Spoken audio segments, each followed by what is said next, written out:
Hello, everybody. Welcome back to the Digital Bodonuts podcast. This is a video game book club podcast where me and our father play a new game every month, and then we sit down at the end of the month, or in this case, after the end of the month for this one, and we record and talk about our experience and hopefully kind of break it down from more of a game developer point of view and see why the games were fun, why they weren't, all that fun stuff. For this episode, like we mentioned last time at the end, we're playing Risk of Rain 2. We did play Risk of Rain 2. And we had like this new DLC came out. We had like a day to do it, so I just wanted to mention that. We played the DLC, but not a lot. So, Our Father, would you like to introduce yourself a little bit? Absolutely. My name is Father. I dabble in video design and graphic design and other forms of design, and I also really enjoy games, and I've played quite a few of those. We're really excited for this one in particular, as we've picked this one to be a little more gameplay oriented, which is something that both of us have some more experience and interest in, rather than just the story and atmosphere, though that plays into this as well. So really excited to be here. This should be great. It's awesome. Yeah, I'm Professor Pow, or I currently on Discord I am Jar of Mayo, so that's why you'll see me with a jar of mayo. So I like that you changed to that just with no. When I'm just on Discord, I load up and I was like, dang, did he like delete his account or something? Oh, it's Jar of Mayo. No context, no reasoning. It just changed one day. It got the profile picture and everything. I love it. Listen, sometimes you just got to rebrand a little bit, all right? Apparently. I love it. All right. Yeah, and so I am also, I'm studying currently in college, studying game design and animation. So I do a lot of that stuff in my free time. I animate and I like to design and do art, sketch, all that fun stuff. So both of us are very creative, very oriented towards that. And so this is partially a study for us to kind of break down what makes games fun and look at these things from more of an analytical point of view and a critical eye to see how we can maybe take that and put it into our own projects. So that being said, a little bit of a spoiler warning for Risk of Rain 2. We're going to be talking about a lot of gameplay features. There's not hardly any story in this, so we will barely be touching on that. I don't even know how much I can even talk about it. But the real meat of this is the gameplay, and we'll be talking about a lot of stuff, and you'll be seeing mostly early gameplay going on in the background here of the video for those of you who are watching the video. So yeah, let's go ahead and hop right into this discussion.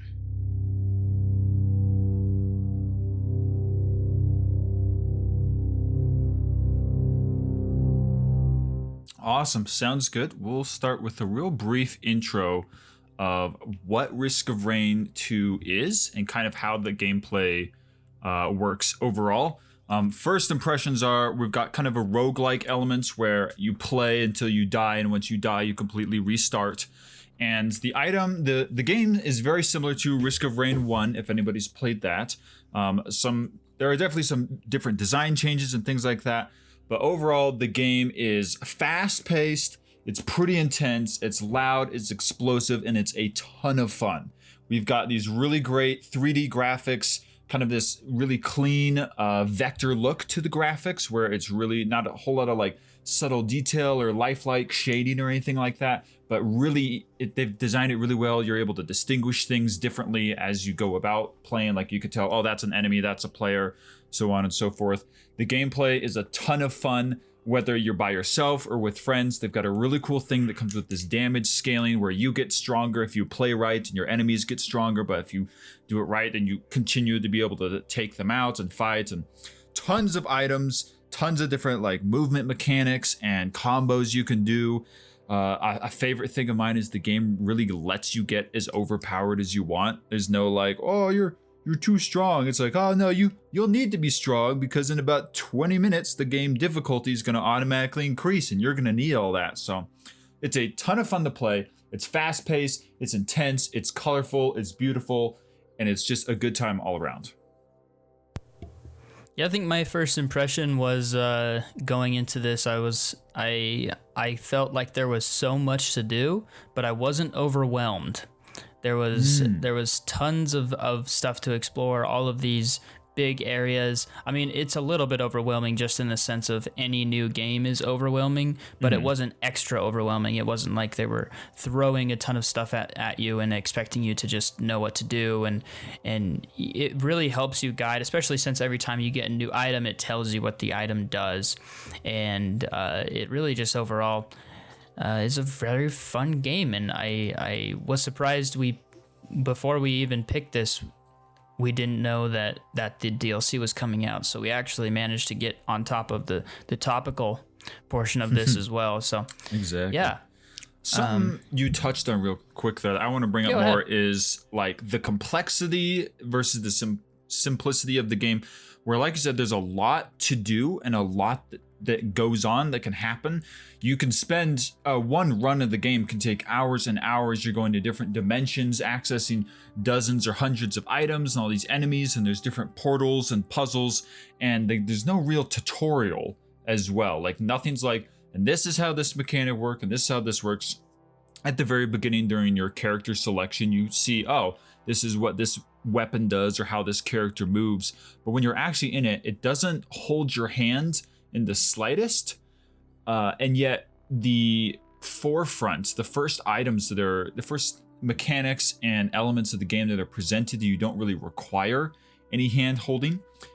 For example, you show up and you shoot enemies, you get coins, you use those coins to open little chests on the ground to get items. The items gives you a various buffs. Sometimes it's speed or damage or whatnot.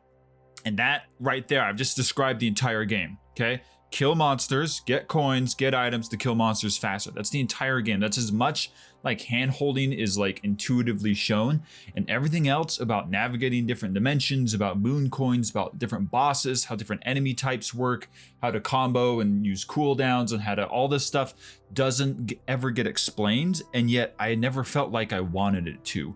It kind of added to the atmosphere and mystery of the game as we went around discovering. I remember one on a recent playthrough, we ran across some giant stone tablet and a little computer, and we spent like 5 minutes like, what is this? Why does it say enter password? What does this do? And we figured out, oh, the tablet's got a code on it. We put the code on the ground and then turned on the laptop, and then a portal opened, and there's no tutorial about that. It wasn't say, oh, by the way, keep an eye out for portals and laptops and tablets and dimensions.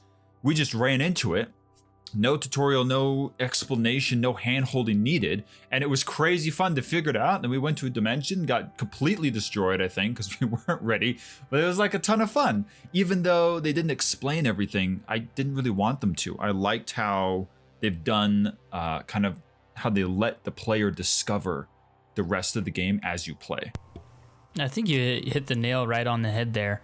I mean, the exploration, I mean, we can go into this more when we discuss specifically the mechanics and gameplay, but for now, like that main core loop is so simple, which is, I think, the reason why it succeeds, is that you never feel lost in what you're doing. You might get lost in the map, but you always are very clear once you play like your first stage. You always know exactly what to do to progress through the stages, and then the more you do that, you find other things and alternate routes you can take, and it's really a great, I think, demonstration of how to start simple but remaster that simplicity later on into other parts of the game to make it feel unique, and that you're still exploring it. Even though you're doing the same thing every stage, there's still unique things to find and discover,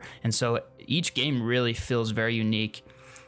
So. Oh yeah, playing off of that, when I play longer, thicker games, kind of like Warframe, heavily modded Minecraft, Elder Scrolls Online, stuff like that, that's very, very complex and there's a lot of things to do. In those types of games, I often end up with the issue of, Warframe is a great example. I want to build a new weapon.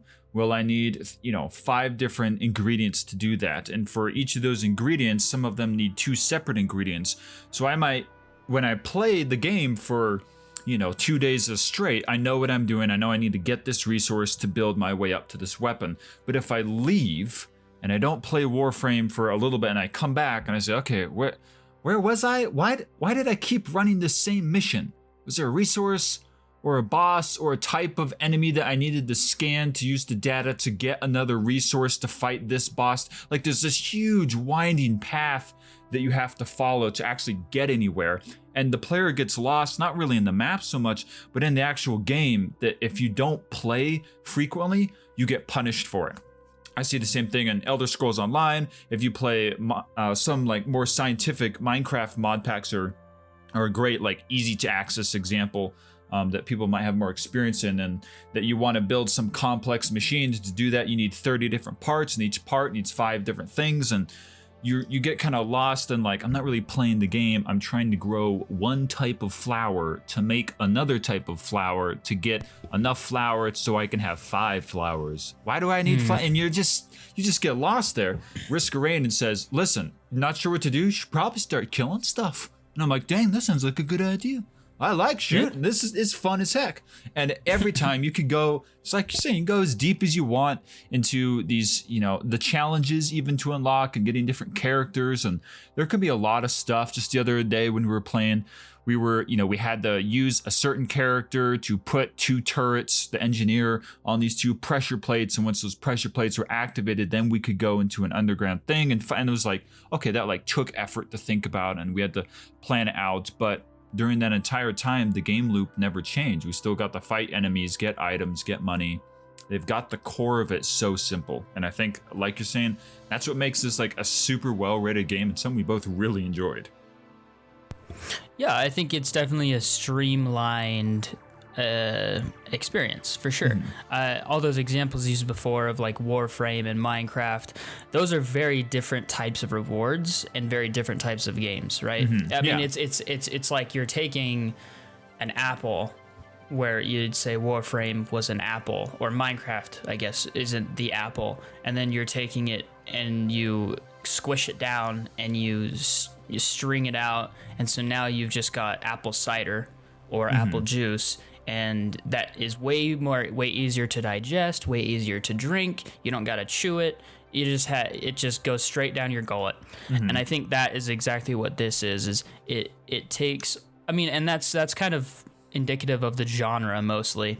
But Risk of Rain 2, as a roguelike, does that far beyond and far better than any other roguelike I've ever played, because I've played a few. I've played Into the Gungeon and a few others like that, and I just can't really get into the loop of it. But whereas this time I can, and I mean, we'll go into this a little bit more, but I kind of got low-key addicted to this. We played it over the course of a month, and I'm a college student and I don't have a lot of free time, and I managed to spend like 30 hours in this game. So I think that's saying something. So yeah, I guess that's quite the first impressions section. Do we want to break it down a little bit further and go into? I mean, do you have anything else you want to say along those lines? I think we covered it really good. Why don't you take us into kind of talking about some more specifics? We both like the game. We like the gameplay loop, and we may come back to some more specifics there in a little bit, but like you're saying, let's take us into graphics and sound design. What stood out to you there?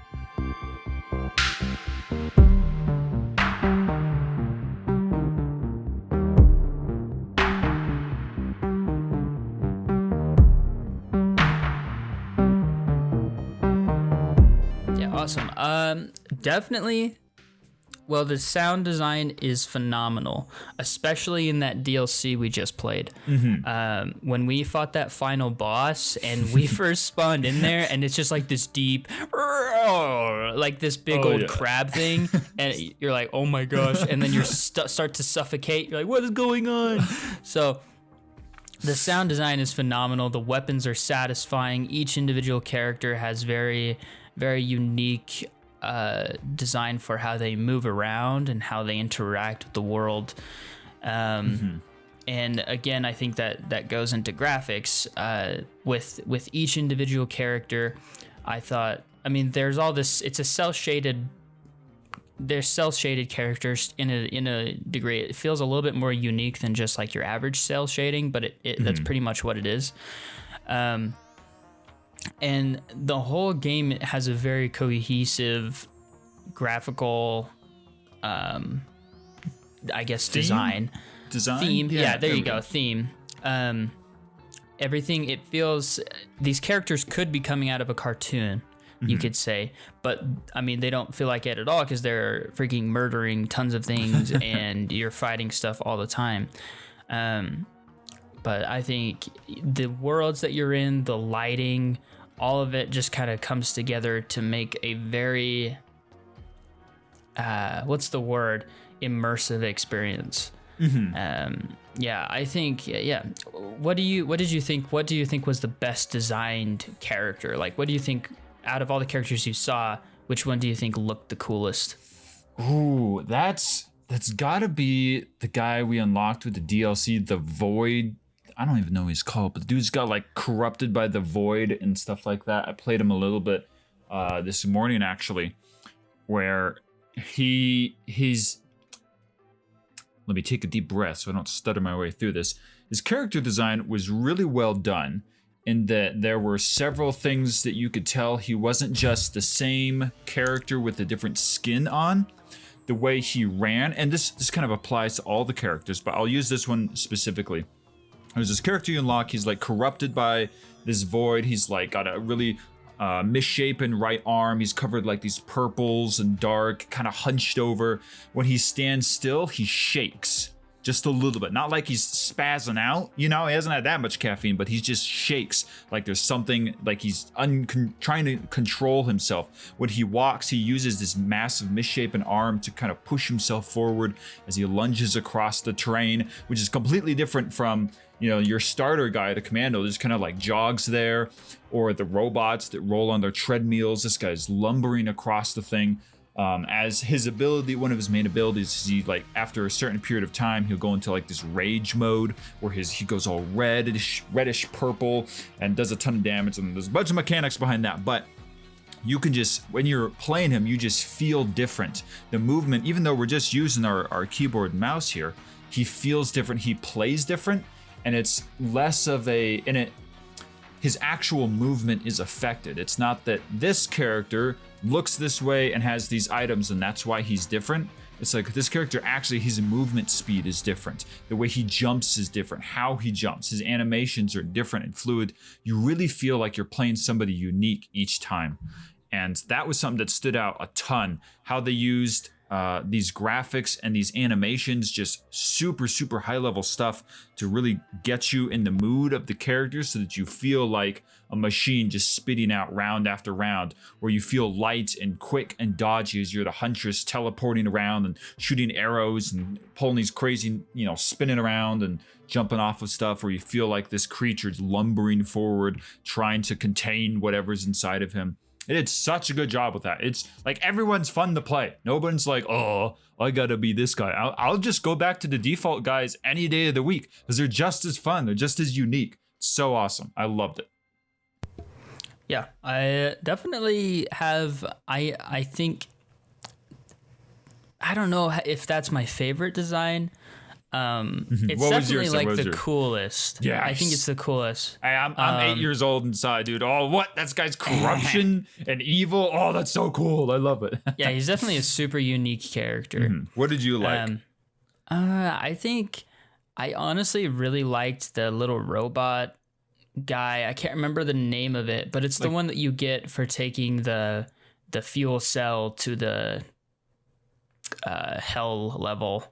Yeah, I don't remember. I don't, bro. Yeah, he's like a flower robot guy, and it's really cool because every time he sprints, you actually get buried underground, and you have these tendrils that come up behind you and like follow behind you as if you're like swimming through the ground. And I thought that was really sweet. Dang. And of course, it's got this really cool sound design to it where it's like you're crunching and moving rocks around you, and it's just I don't know, it's the subtle touches that I mean, I was just thinking about this, where when it comes to graphics and sound design, the better it is, at least with this kind of style, you notice it, but then you forget about it, if that makes sense. Yeah. The like when you first hop into it, you should be like, whoa, this looks sweet and all of this. But then if it does its job well enough, then it should just lead to immersing you in the world. And so then throughout the rest of the game, it's not really an issue of you're stopping and looking at all these vistas, even though it does look sweet. Oh, yeah. Especially when you discover new things and you're like, what is that? Like big void crab black hole, man. That thing was insane. Yeah, you discover something cool like that. You're like, oh my gosh, this looks sick.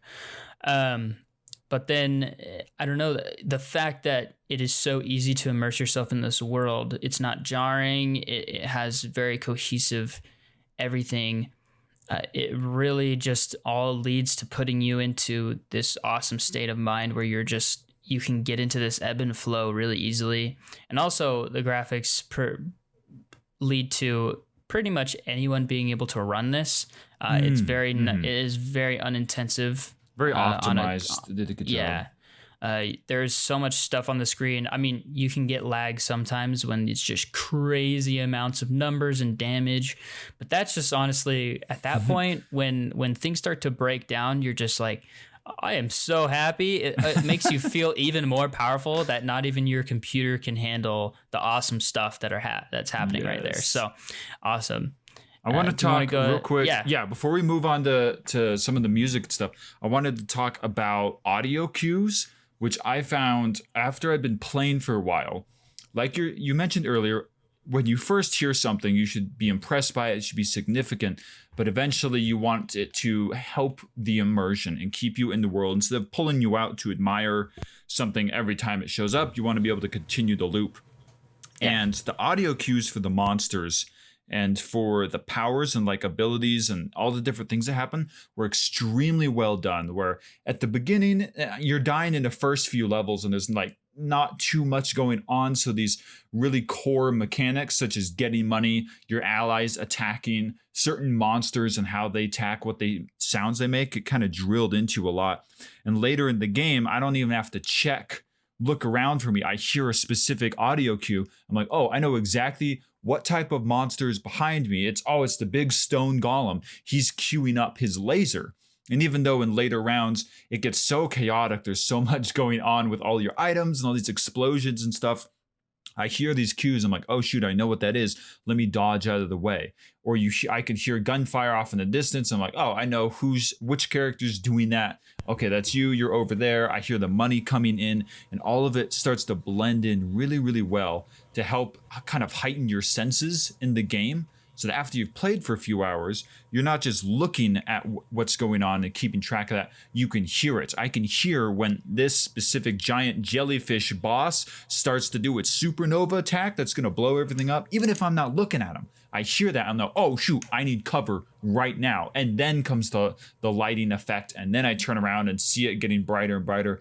But they've done such a good job with the audio cues that it helps the player accomplish more in the game and kind of is a bonus to you. Instead of just white noise, eventually it helps you react better and move faster. And that was something I really enjoyed.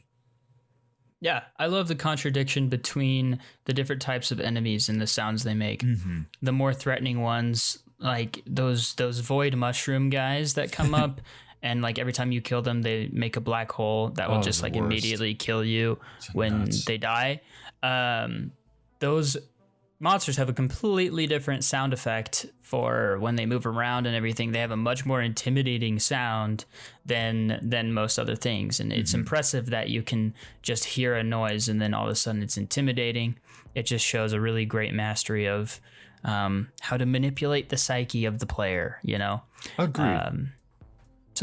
That's exactly, that kind of leads really well into what we're talking about next, kind of the music and the overall audio presentation that the player is greeted with.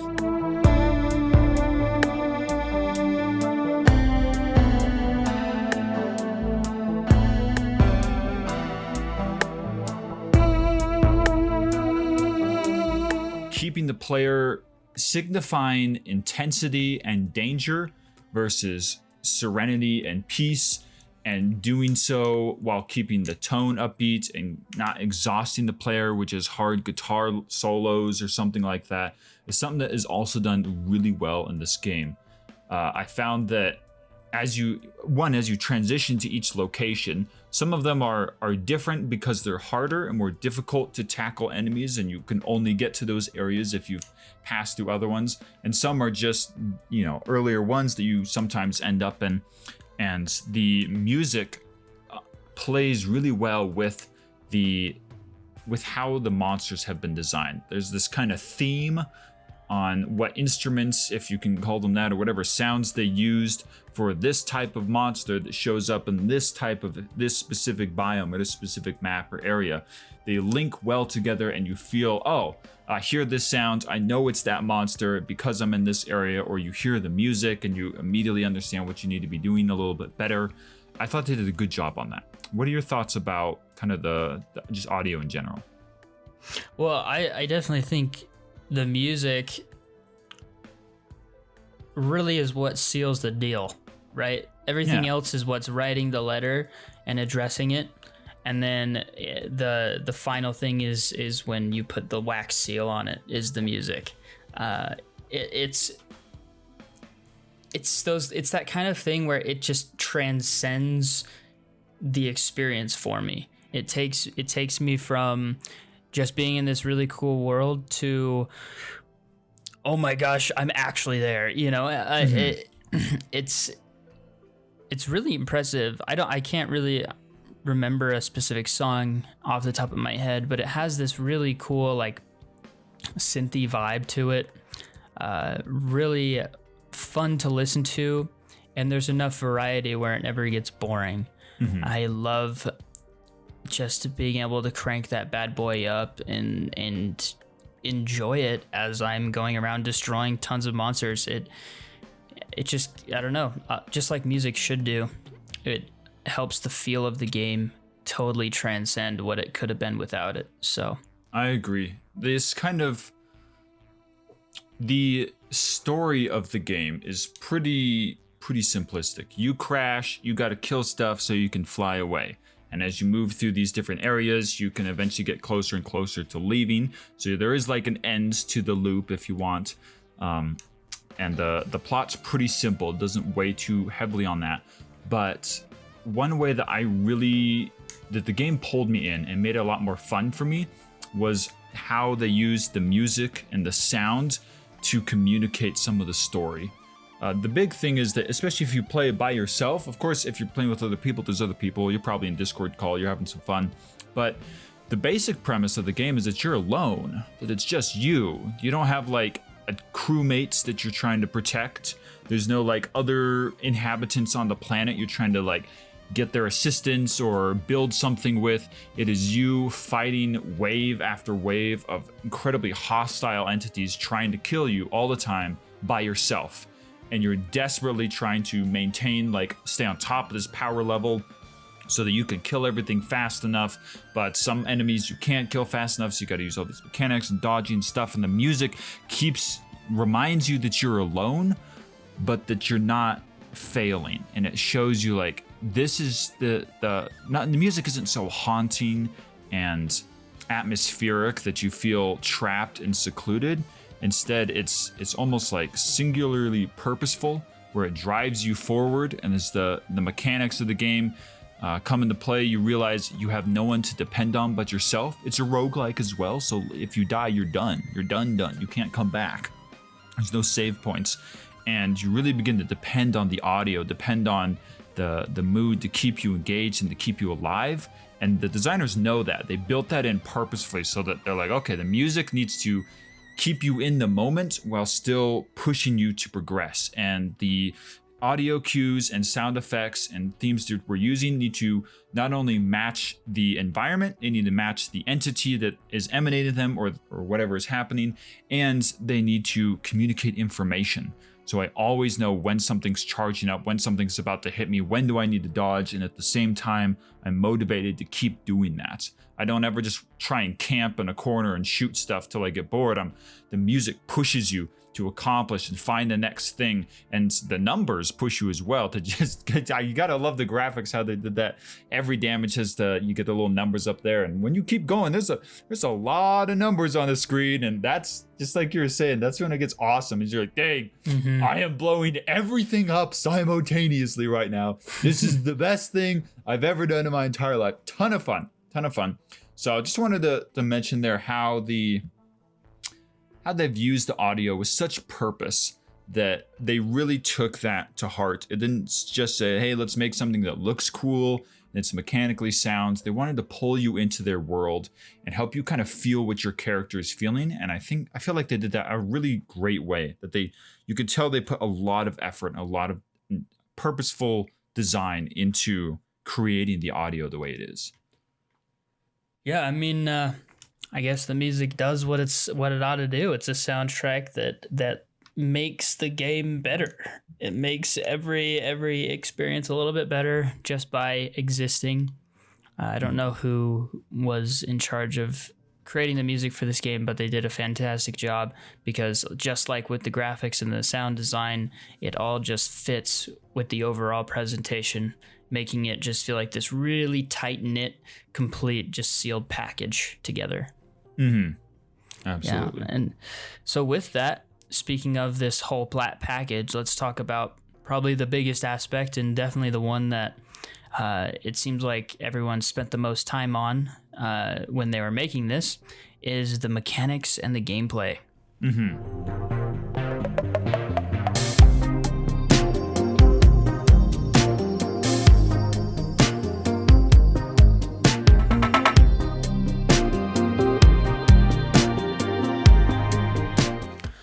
So we talked about this is a roguelike, and that means you start in, you drop into a little escape pod or something, and then you begin to, we already talked about the loop, kill enemies, get coins, move on, get items, right? And the thing about this that's really unique is that it doesn't just have you're getting items that are better and better and better. You're getting items that interact with each other in incredibly interesting and varied ways. And because there's a RNG element to this where things are just kind of randomly generated and you're not entirely sure exactly what you could get, every single run and how you play every run will be completely different just based on your luck. And so not only do you change how you play the game when you switch to a completely different character who has entirely different moves and different movement speeds and different health pools and different all these abilities, you also are changing. Every single game has that variable where all of the items you get and all of the things that are there for you to pick up and to collect will let you be able to stack them in interesting ways and do all these things that just help you get insanely powerful, but also you can kind of get screwed over if you don't play it right.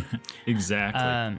Yeah, my favorite aspect of this, just as an example, there's like an item where you can have increased attack speed. Let's say you have an item that does increased movement speed, where that doesn't just increase your movement speed, it also increases the distance that you can dash with your ability, because that is your movement. And all of these systems are tied together in such a neat way. Just like with the new DLC character, something I saw today, every time you shoot, you have to do an active reload before you can shoot again. But with this character, if you get this item called the backup magazine, I was like, oh, what is that going to do? All it does is give your right click ability a second use. But in this turn, the right click ability is just to zoom in on your character through the scope. And so what is it even going to do? And it turns out it allows you to shoot twice before doing the reload. And it's just super cool to see how every single item was thought through, not just on how it interacts with the other items, but how it influences every single different character in incredibly unique ways. And essentially, if you think you can do it, then you can probably do it in this game. If you think two items are going to work together in a certain way, then they probably will. It's just super fun. It's super interesting. And with certain builds, you can just get insanely powerful. And that leads to some incredible moments where you just clear a whole screen and you're just feeling so good about yourself. And of course, it's more fun with friends, because me and our father played this for the vast majority together. Well, actually, we played a decent amount together. I played a lot with you. You went nuts. Yeah, I played way too much of this. Obviously, that mechanic and gameplay loop. That's good. Kind of grabbed me. Kind of figured out my pressure points really fast. It was I did not have a lot of time, but I found time to play this. So if that speaks to anything, if you are typically get addicted to video games, I would say stay away from this one. Yeah, because I don't, but here we are. One thing you mentioned is how the items interact with each other and with your character, and I think the key word there is stack. Something I found super fun at the beginning was the majority of the items aren't that you find throughout. As you continue playing, you don't find the same item but better, such as like you get a wood sword and then an iron sword and then a diamond sword and rank up like that. But you just find the same item repeatedly. So you'll find, like you're saying, this gives you, 10% increased movement speed. Well, then you find that same item later and you grab it and it stacks. And everything starts to stack. So even though as you continue the game, now you've got 20% increase. Okay. So, and you can get a lot of some item. One of them. Yeah, and the way they influence it. Sorry, I'm just. No, you're good. You're good. This is the best part. When you take, you'd say you have an item that increases your attack speed, and then you have another item that has a chance to activate when you hit something with your attack speed, and so you just go ahead and start buffing the crap out of your attack speed, and so now this item starts activating all this time. Oh, and this item also has a chance to activate when this item is activated, so you just have this huge chain reaction of stuff happening as you just get more and more powerful. It's awesome. Exactly. Sorry, go ahead. No, you're right. It's huge, is that they give you just such simple items where they didn't spend the time to make 500 custom looking styled items that are completely different. Terraria is a great example that there's tons and tons of items. Yeah. Like there's tons of items in Terraria, and yet this one, if I would, I don't really care about this high level thing. If I can get 5 of the teddy bears, bro, I'm set. Because there's every teddy bear, every time you take a hit, it's got like a 5% chance to nullify the damage. And so if you've got 5 of those, then that's like a huge, 5 times another 5. You're like 25%, depending on how the stacking works. I'm honestly not entirely sure. They're like 1 out of 4 hits just doesn't deal damage. So I'm taking a quarter less damage permanently. One of those hits could be a boss shot, just a massive cannon, because I'm an idiot, I didn't dodge, and just this little cute little teddy bear squeak. Yeah, and then you're like, oh no, I'm totally fine. And you turn around and just unleash hellfire upon him. Literally, in some cases, raining missiles down from the sky, throwing Molotov cocktails, launching nukes out of your backpack. It's all these items are basically in 2 categories. You've got these really overpowered, awesome ones that do something crazy cool, and then these ones that on the surface don't seem to do too much, but as you stack them and chain them, then they start comboing on top of each other, where by itself, having a 5% increased attack and movement speed isn't like super game changing. It doesn't really increase how much damage you do, and you may not be your output's not good, but when you up that, you start stacking those on top of each other and you get some more movement stuff. Suddenly you've built yourself just using these base simple 2% here, 10% there, 1 out of 8 chance here. You've built yourself into this, crazy movement, unleashing damage incredibly fast and teleporting around and jumping around everything. A great build I like doing with the engineer is getting a bunch of items that will heal you provided you're standing still.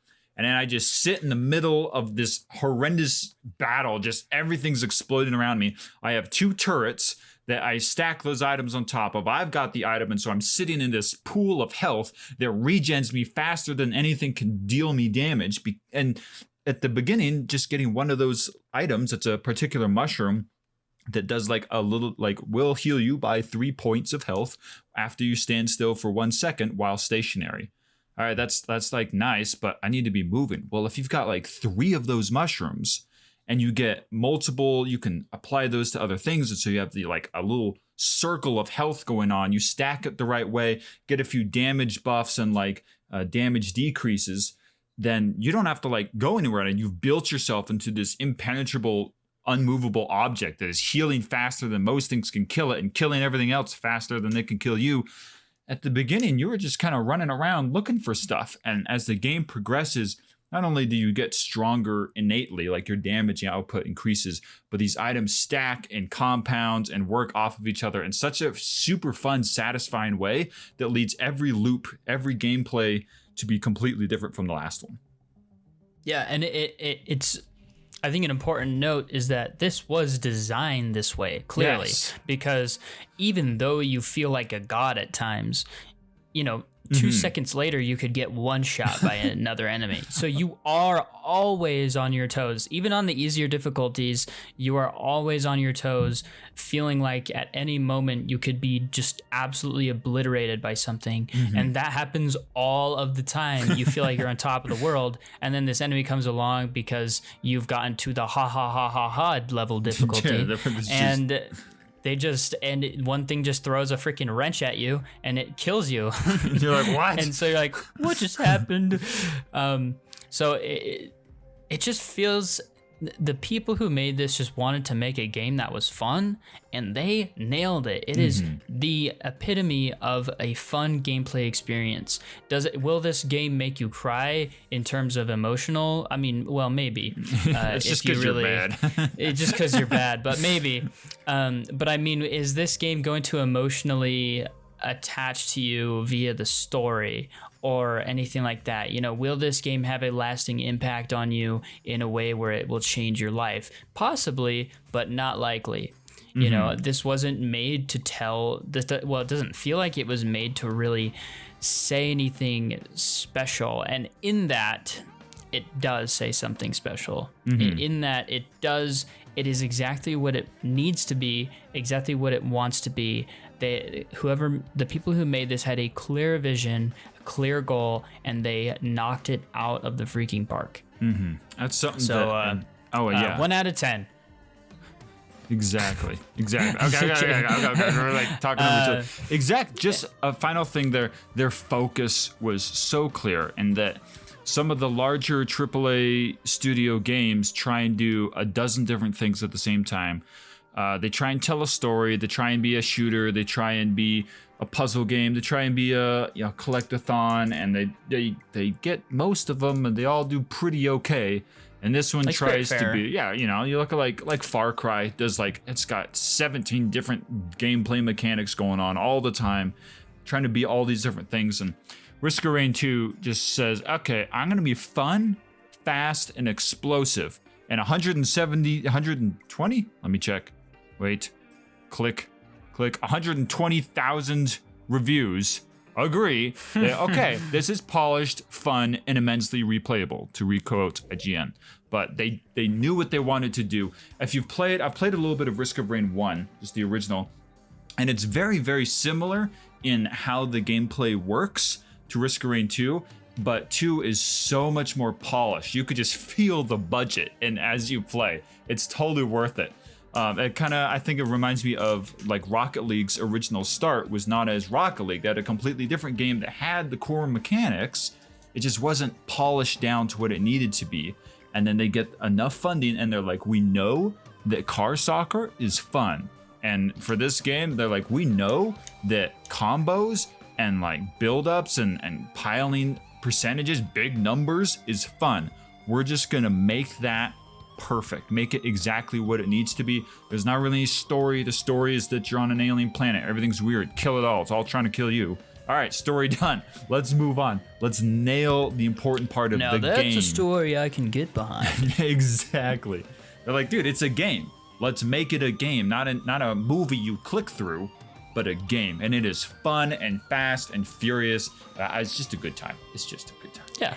I mean, there's 100% a place for games that are more cinematic and slower and look all at that. Uncharted But and this things is like that, you know? this is like freaking take the geez, what's it called? The chemical that makes you take the endorphins or whatever that's released from. That's not the right word. What is it? The happy chemical Dopamine? in your brain. Dopamine, yeah. There It's we like go. you took a dopamine and stuck it in a syringe and you just injected it straight into your veins. Right? And it makes you an addict, bro. It made me an addict, dude. It's not the prettiest. It's not like the most cinematically beautiful. Half the time I'm spinning around doing 360s trying to get away from everything because I'm panicked and I built my character wrong. It's not there like Destiny to just, wow, look at the detail in these rocks. Dude, the rocks are like barely colored. There's like, look, it's light gray with some dark There's like gray. Now two shut shades up. of color. Yeah. Yeah. Exactly. But you don't need that. They're like, this isn't a cinematic, beautiful, moving piece. It's moving because you finna be moving. You're running. You're trying to get out of there. You're going. And it's just a nonstop adrenaline rush with enough control that it still feels fun. You're not free falling. It's a roller coaster. You know you're in control. You know what you can do. You can progress. You can get better. You can understand more of the mechanics, but it's fast and it's furious. It's just a great time. We really enjoyed it. Yes, sir. Yes, sir, indeed. Do you have any like specific moments or like highlights that you felt like really stood out to you while you were playing, whether that's, you know, early on or later as we were doing the expansion? What do you think? So definitely the one that first comes to mind is when we first hopped into the expansion and we both had that sniper character and we were just kind of running around, messing around. And I was like throwing that trip mine thing down and launching myself into the air and doing like 360 no scopes, awesome. trying to one shot these little guys. It was super fun. And I love the fact that it just gives you this tool set of abilities and it's like, go have fun, just do fun stuff with it. I love how so much of it is physics based and you can just do all this super cool stuff with the fact that you can do 360 no scopes in this game is just pretty dope. Well, not really no scopes, but you can just do 360 quick scopes. There we go. You just feel like I don't know, I feel like I'm playing Call of Duty and it's great. It's awesome. What about you? One of my favorite bits was when we were playing early on, and we were on Drizzle, and we'd gotten pretty good RNG, so we were crazy strong. We hadn't done any of the extra stuff. We'd just been pushing all the way to the end, and we made it to the final area with the boss, with Mithrix. It's Mithrix, right? I think Yeah. it's Mithrix. Okay, yeah. We made it to the final area, and so it's been really interesting because we were getting really, really strong, like really strong. And we show up to this final area and we are just dishing out damage like a soup kitchen. Okay, we are annihilating these guys. We got these crazy builds. Our movement is down. I'm playing the robot. I'm slow and heavy, but I just pour out the DPS like crazy. I forget which one you were playing. Probably something awesome. Anyway, we're killing everything. Know. And we get to this final area, the final map with Mithrix, and we're like, whoa, you could like tell as soon as you spawn in, something's different. And they've done such a good job with like the audio that you could like, whoa, it's too quiet. This feels alien. This feels man-made. This feels dead. What's going on? And we fought a few enemies and destroyed some stuff. And then we handled it super well, like super easily. It wasn't an issue. Stuff would come up, but we just blow them up and move on to the next one, provided you didn't get cornered or anything. No one enemy was any sort of threat because we were so far gone. And we go to the final boss, to Mithrix, which we have to beat. And I was like, all right, this would be like pretty straightforward. We just gotta, dodge his bigger attacks and stuff. The boss is unreal. He fights like a player, fights like a dev, okay? He just begins to dish out the damage like crazy. And I was suddenly realized, like, wait a second, all my confidence just left. And the loop of the game is that you're fighting and you're not very good, and then you get stronger, then you go to a new area and the enemies scale up with you and you're like, oh shoot, now I'm like, it's a fight for my life. And for the first while, it hadn't been too much of a fight for our lives. We've just been kind of working our way through it. Then the boss shows up and says, yeah, you're freaking garbage, get good, and starts dishing out damage insanely fast. His movement's nuts. And it was then that the loop started over again. I was like, oh no, I'm terrified again. We were talking over each other, constantly trying to like relay information. Okay, he's doing this. Oh, dodge this. It was crazy. It was just a ton of fun to like realize how that the gameplay loop doesn't stop. That even if you get really powerful, there's a point where you can just still get destroyed. Where even at the end of the game, the monsters, even if you're really strong, the monsters are going to scale up with you, and it's always a fight. There's no like, oh, this is the easy part. So that really stood out for me. That was a blast. That whole final boss fight is just so fun, and the whole last little area is awesome. And it's crazy how to see how different your character is and how different the build is every time you get there. It's really, really sweet. Something special for sure. It was good. Let's summarize then. Yeah.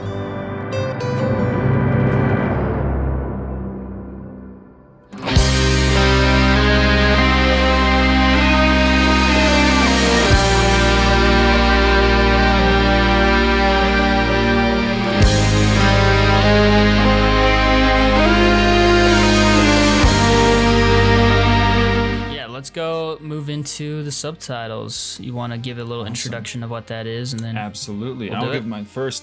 So at the end of every little episode we've got here, we do a little thing where each of us take a minute and we think about a subtitle that we'd have for the game. So Risk of Rain 2 something something something, like a subtitle that kind of describes either our experience of the game, our view, how we felt the game was, something that stood out to us in general, and then we give a little brief summary of overall our final review, things we liked about the game.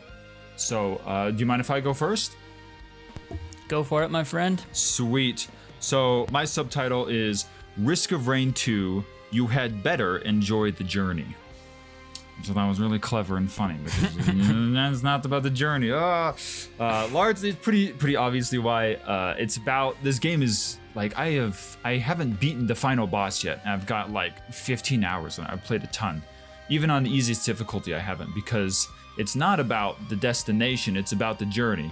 And you had better enjoy the journey, because 9 times out of 10, you don't make it to your destination. So shut up, enjoy the journey.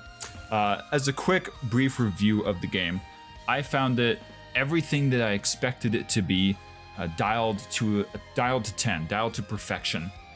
The gameplay is satisfying and engaging. The audio and music is intriguing and helps with immersion to pull you in.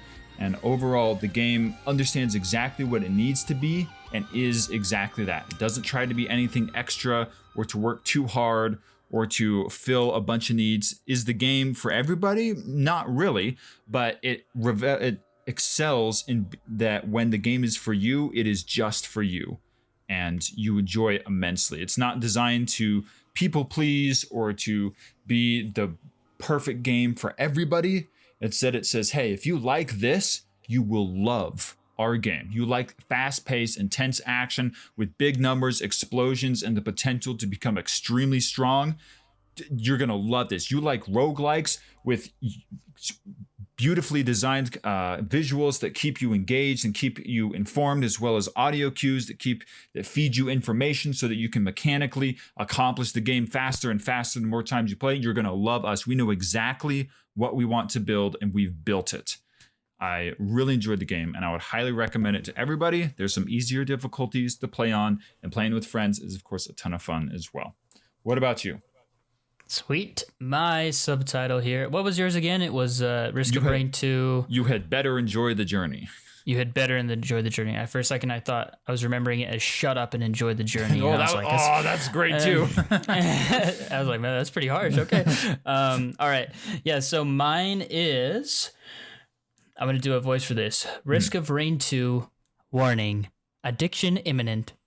There we go. That's perfect. Risk of Rain 2 provides an intensely satisfying package filled with looting, shooting, and exploring that will keep you busy for hours and hours. The gameplay never gets stale because all you have to do to change it is switch to another character, and it feels like an entirely different game, but always a good one. Risk of Rain knows exactly how to keep players engaged and in it for the long run. And it always feels fun to engage with. Every single second that you spend in this game feels like it matters and that it has consequence, because as the time ticks down, the difficulty ramps up, and every single time you get a bad item, that's time wasted. Every time you kill a ton of enemies, that's time wasted. So it always is a challenge, even on the easier difficulties, to do better than you did before and to just have a good time. It is not a challenge to have a good time in this game. Mm-hmm.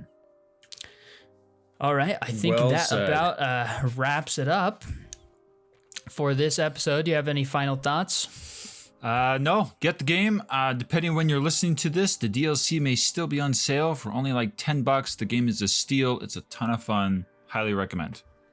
Yep, for sure. Same here. I give my glowing 2 thumbs up review. Shoot. And I think let's go on for our next episode. We are not going to be playing a game. We are going to be playing 3 games. 3 games? Is that we even are going allowed? To be, no, but we're doing it anyway. Oh, no.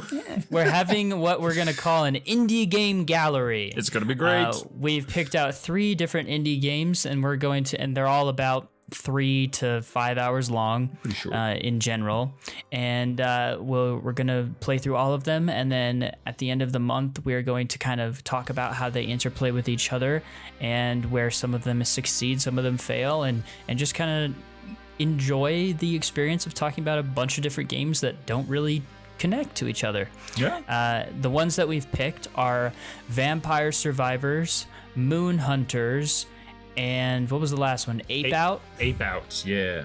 Yeah, so go ahead. You can check those out in advance. If you want to play along, play those games yourself, feel free to do so, and we can all discuss it together the next episode. So anyways, thank you everyone so much for watching or listening.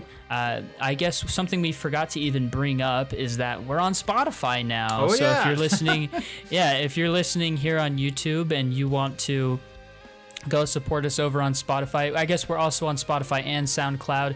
You can find us at the Digital Donuts Podcast there on either one.